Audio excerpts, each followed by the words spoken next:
Bonjour Philippe Noton, merci beaucoup de nous Bonjour. rejoindre ici, d'avoir traversé Paris pour assister au palmarès de l'informaticien et puis répondre à mes questions sur le plateau de Smartech. Je rappelle que vous êtes le CEO, le fondateur de CPearl ou CyPearl, ça dépend si on le fait à l'anglaise.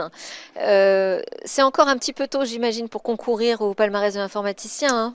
Oui, parce que le produit n'est pas encore visible. Voilà, mais ça devient concret. C'est pour ça que Tout à fait. je En souhaitais progrès. vous réinviter parce que donc, votre projet est de créer un microprocesseur européen haute performance, basse consommation, conçu pour le supercalcul, l'intelligence artificielle. Je dis que ça devient très concret puisque vous nous annoncez que la première génération, REA 1, de ce produit est entrée en cours de fabrication. Tout à fait. En fait, on a franchi deux étapes fondamentales en juin. Clôture notre série 1 et là, ce qu'on appelle le tape-out quand on fait du semi-conducteur, c'est-à-dire quand le fichier de conception de la puce va en usine. Donc ça a été expédié globalement chez TSMC à Taïwan. Voilà, précision importante, donc CPearl, ce n'est pas une usine de fabrication. C'est de la conception. On est fabless, donc les ingénieurs sont focus sur la R&D, le logiciel, le test. Et là, c'est donc parti en production chez TSMC, plus de 1000 étapes en production. C'est très compliqué comme process. 7 mois pour les échantillons qu'on aura début de l'année prochaine. D'accord, ça nous donne un peu des premières échéances. C'est compliqué de bosser avec TSMC, enfin, d'avoir obtenu qu'ils vous consacrent justement une partie de leur production.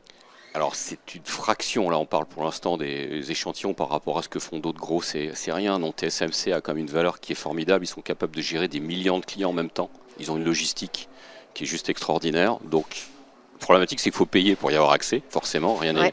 rien n'est gratuit, mais là ils s'occupent de nous et on suit ça au jour par jour, où est-ce qu'on en est dans la fabrication des premiers produits.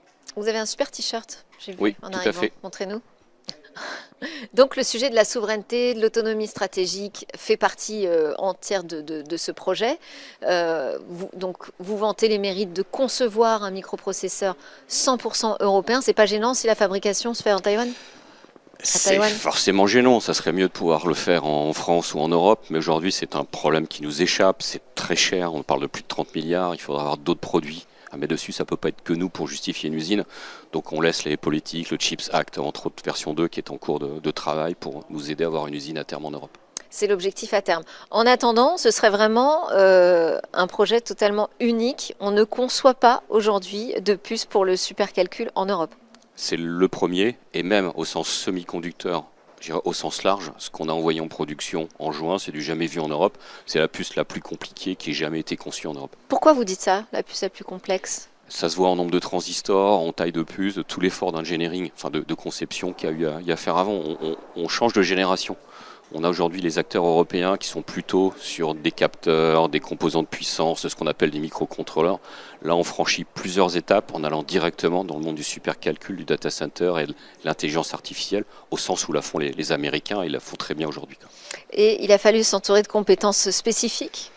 Ça a été très compliqué, ça a fait partie, enfin il y a une pénurie dans cet écosystème, c'est de créer une équipe brillante à partir de rien, parce qu'on a démarré avec zéro employé, être capable de simuler, parce que pour l'instant ça marche en simulation, en émulation avant d'avoir le produit réel. Oui, ce qui nous a pris, j'irai quelques années pour arriver là. Il ne suffit pas de regarder comment font les Américains, Philippe? Eh Parce que 100% aujourd'hui des ben, microprocesseurs utilisés pour le calcul haute performance est américain. On regarde comment ça se fait là-bas et on produit la même chose, non? alors ils vont pas nous expliquer comment le concevoir, il y a quand Ouais. même pas mal de secrets industriels, donc on l'a fait à notre façon, on a mis des process en place, j'irai énormément de développement en place pour arriver à ce niveau. Et justement, quelle est la spécificité? Est-ce que ce sera une nouvelle génération vraiment au niveau mondial? C'est une première pour l'Europe, mais est-ce que c'est aussi un peu plus que ça? C'est une première pour l'Europe. Ça a déjà été qualifié parce que la machine Jupiter en Allemagne, où il y a eu l'inauguration devant le chancelier Le il y a supercalculateur. 2 semaines, Ouais. voilà, Jupiter à Aix-la-Chapelle, on va équiper le cluster qu'on appelle de CPU, c'est-à-dire de calcul générique et d'inférence à partir de fin d'année prochaine. D'accord. Et quand je le présentais, je disais que c'était à la fois pour du calcul haute performance, mais aussi de la basse consommation. Et ça, c'est une innovation aussi spécifique. Oui, parce que quand vous l'équipez du matériel pour les supercalculateurs ou des data centers, il y a ce qu'on appelle le TCO, Total Cost of Ownership. Donc il y a le coût des composants, il y a le coût des serveurs, mais il y a le coût énergétique. Donc ce qui est important pour un hyperscaler, un data center, c'est le coût total. C'est-à-dire si le composant est pas cher mais consomme énormément, à la fin ils ont quand même la facture d'électricité à payer.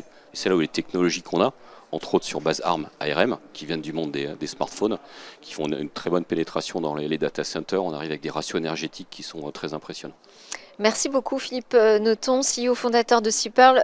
Simplement vous parliez de la levée, c'est quand même une des conditions, c'est d'avoir l'argent pour Oui, réussir à amener tout à à bien fait. un projet comme celui-là.